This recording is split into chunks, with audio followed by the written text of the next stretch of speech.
Chronique immobilière, troisième pour elle cette saison. Myriam Gervais, courtier immobilier, comment ça va? Ça va bien, toi-même, Stéphanie? Super bien, merci. Aujourd'hui, on va parler de la promesse d'achat, tous les points de la promesse d'achat.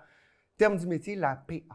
Exactement. Donc, dans notre jargon courtier, on appelle ça une PA, la fameuse promesse d'achat. Souvent, on a des clients, ceux qui sont habitués savent qu'une promesse d'achat, c'est un contrat. Donc, on établit toutes les clauses du contrat et on fait accepter là, des vendeurs. Et ensuite, on a des délais pour réaliser nos conditions. D'accord. Donc, ça implique plein de choses qu'on va discuter ensemble, justement, là, avec des vrais exemples.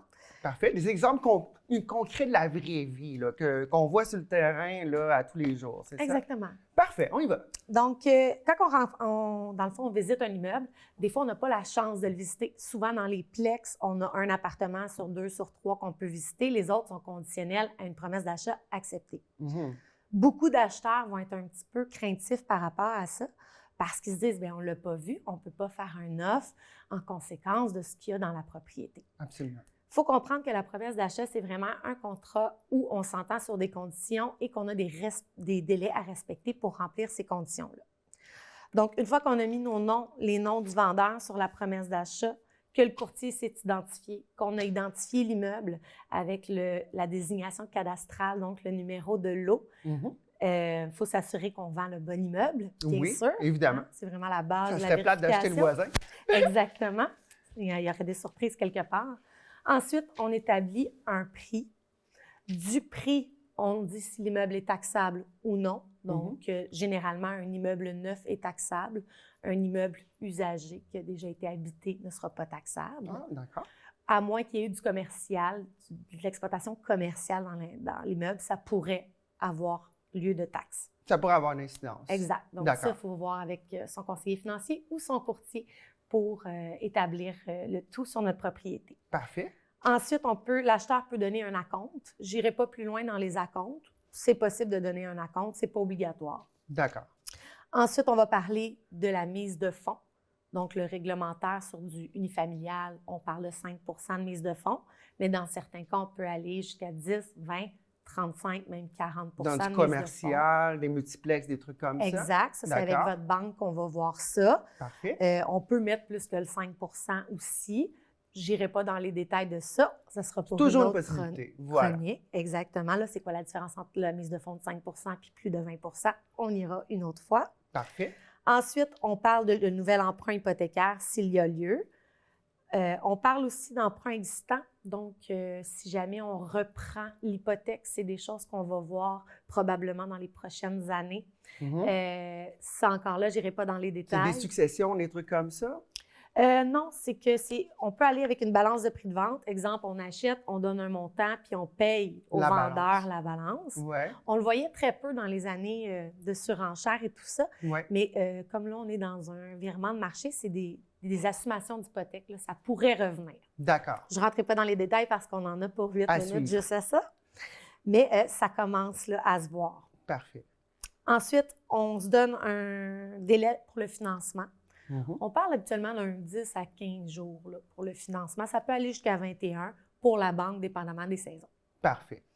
Ensuite, on regarde pour l'inspection. Donc, c'est sûr que nous, les courtiers, on suggère toujours une inspection. Est-ce qu'on suggère aussi que la vente soit conditionnelle à l'inspection? C'est une condition de la promesse d'achat. Quand je disais qu'on établit les règles, la condition d'inspection, toutes les conditions que je viens de vous parler, ce sont des conditions, ils ont des délais. D'accord. Donc, l'inspection, normalement, on se met un 10 jours, ça peut être plus, ça peut être moins, dépendamment. Si on refuse de faire l'inspection, on doit mettre nos initiales dans le petit paragraphe qui dit que vous avez bien eu l'explication des risques par rapport à renoncer à l'inspection. Wow. OK. Ensuite, on parle des documents qu'on veut examiner. OK? Donc ça, là, exemple, le vendeur a fait réparer la piscine. On veut avoir la facture de la réparation de la piscine. On peut faire le toit, même chose. Plomberie, Exactement. annexation à la maison. On veut tout voir. Tous les travaux, les documents importants ou autres, on peut les demander là-dedans. D'accord. Donc, pas le certificat de localisation. Le certificat de localisation, ça close bien à lui. D'accord. On se donne un délai également pour ça. Ensuite, ça donne les obligations du vendeur, les frais comment ils sont partagés, qu'est-ce qui est au vendeur, qu'est-ce qui est à l'acheteur. Je n'irai pas dans les détails, c'est tout bien énuméré dans la promesse d'achat. Ensuite, on doit penser à l'acte de vente, la date de l'acte de vente, donc la journée qu'on va passer chez le notaire pour le transfert des titres, et la date d'occupation. D'accord. Donc, la journée où on déménage. Dans le fond, on met toutes les prédispositions de « Regardez, moi, je vous offre ça, votre maison, je suis prête à négocier ça comme ça, sous condition de tac, tac, tac. » Exactement. Si je comprends bien, c'est ça.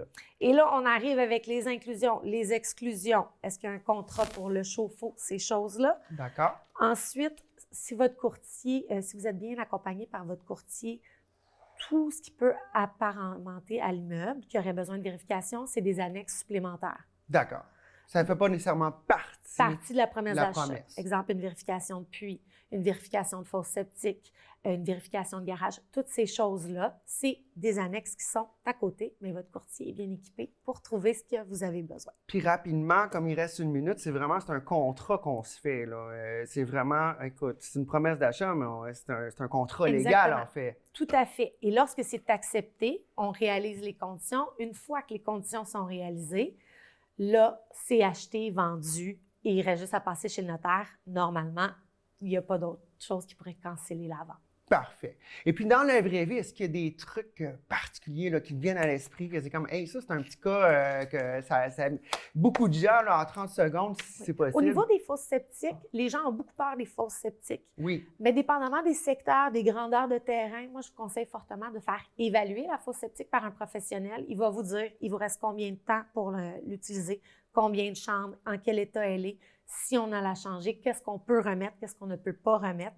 Donc, oui, c'est un 500-600 $ supplémentaire d'inspection, mais moi, je le vois comme un investissement là, au niveau des fosses septiques. C'est comme se protéger là, en étant certain de qu'est-ce qu'on a dans l'optique d'achat. Exactement. On sait ce qu'on achète, puis il n'y a pas de surprise.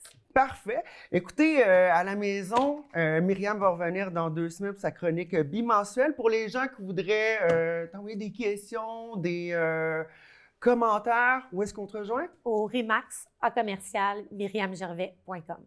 Parfait. Un gros merci, Myriam Gervais. Donc, à la maison, promesse d'achat. J'espère que ça vous a aidé un petit peu. Puis, pour la suite des choses, suivez les chroniques de Myriam Gervais pour votre information.